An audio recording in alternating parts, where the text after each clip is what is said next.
Iran ने America को नाको चने चबाने पर मजबूर किया और ट्रंप को अब समझ नहीं आ रहा कि आज ट्रंप लगातार 2 ट्वीट किए, 2 पोस्ट किए। एक पोस्ट फ्रांस को लेकर, दूसरा ब्रिटेन को लेकर। उनसे 3 ऐसे संकेत मिले जिससे लग रहा है कि ट्रंप अब युद्ध का मैदान छोड़ने वाला है।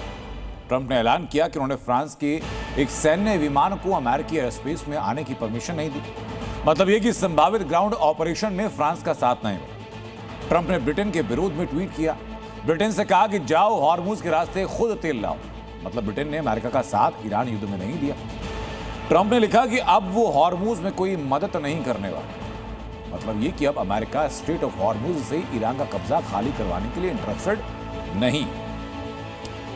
ईरान युद्ध अकेले छेड़ने का फैसला जंग के 32वें दिन। लगता है कि मिस्टर प्रेसिडेंट पर भारी पड़ने लगा। तभी तो अमेरिका के राष्ट्रपति डोनाल्ड ट्रंप के बड़े फैसले की तरफ व्हाइट हाउस इशारा करने लगा और संकेत ये कि अमेरिका जैसे अब अरब देशों से युद्ध का खर्च मांग सकता है। क्या ईरान से युद्ध लड़कर कंगाल हो गया है अमेरिका? क्या अमेरिका की जंग का बिल अब अरब देशों को भरना पड़ेगा? क्या अमेरिका ईरान युद्ध के पैसे सऊदी, यूएई और कतर चुकाएंगे? इन सवालों को जन्म देने के पीछे कोई और नहीं बल्कि खुद अमेरिका है। व्हाइट हाउस ने संकेत दिया कि ट्रंप अरब देशों से ईरान के खिलाफ अमेरिका के युद्ध का कर्ज उठाने को कहेंगे, जिसका अनुमान अरबों डॉलर में। साफ है, ईरान के खिलाफ अमेरिका इजरायल जंग अब सिर्फ सैन्य मोर्चे तक सीमित नहीं रह गई, बल्कि इससे हो रहा आर्थिक नुकसान भी डराने लगा। युद्ध कहीं भी किसी के बीच भुगतान सबको भुगतना पड़ता है। इस संकेत के व्हाइट हाउस से मिलने के बाद दुनिया में नई बहस छिड़ गई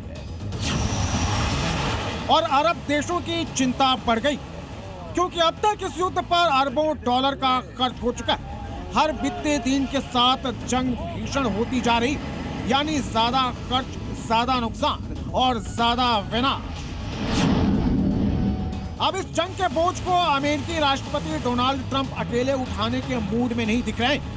यही कारण है कि व्हाइट हाउस ने इशारों में साफ कर दिया कि अरब देशों से युद्ध खर्च में हिस्सेदारी की उम्मीद की जा सकती है और यह हिस्सेदारी छोटी मोटी नहीं होने वाली, बल्कि यह खर्च अरबों डॉलर में हो सकता है।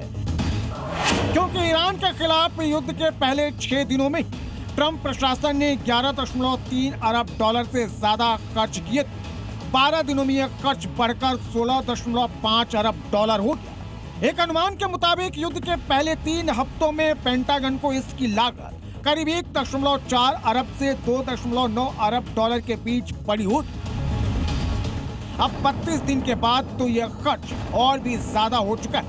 लेकिन अब जिस तरह से अरब देशों से जंग के खर्च में भुगतान की बात सामने आ रही है, ये तो यही इशारा कर रहा है कि ट्रंप ने अमेरिका को भिखमंगा बना दिया है। ये पहली बार नहीं जब अमेरिका दूसरे देशों से मदद मांग रहा है।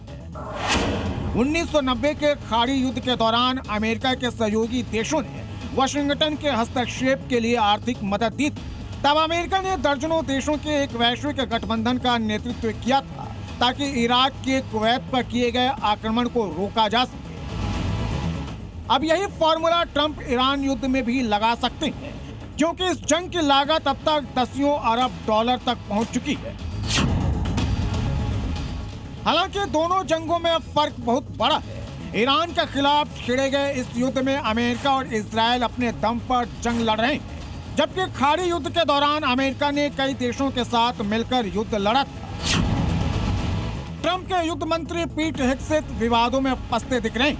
अमेरिका के विदेश मंत्री पीट हेग्सेथ पर युद्ध से पहले मोटा मुनाफा कमाने के आरोप लग रहे हैं।